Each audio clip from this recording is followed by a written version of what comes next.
దాన్ని ధ్యానం చేద్దాం.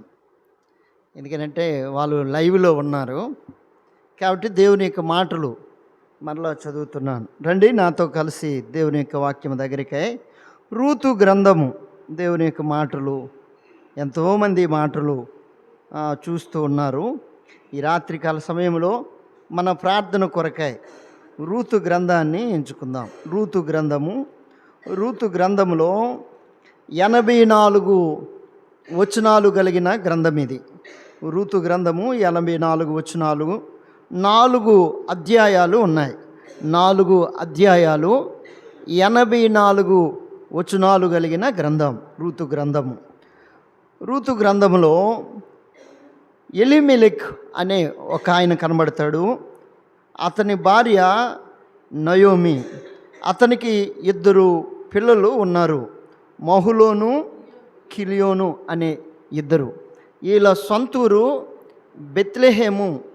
బెత్లెహేము నుండి మోయాబు దేశానికి వచ్చినట్లు మనము చూస్తూ ఉన్నాం. ఈ 2 పిల్లలకి నయోమి పెండ్లి చేసింది. వారికి 2 కోడళ్ళు ఉన్నారు. ఒక ఆమె పేరు వార్ప, ఇంకొక ఆమె పేరు రూతు అని మనం చదువుతున్నాం. అంతేకాదు ఈ గ్రంథంలో ధనవంతుడైన బోయాజు అనే ఒక ఆయన ఉన్నట్లు మనం చూస్తున్నాం. ఇటువంటి వ్యక్తుల కొరకు రాయబడినదే రూతు గ్రంథం. రూతు గ్రంథము చాలా విలువైనది. ఈ గ్రంథము రూతు గ్రంథములో ఉన్నట్టు వీరు పేర్లు మనం చదువుకుంటూ వచ్చాము.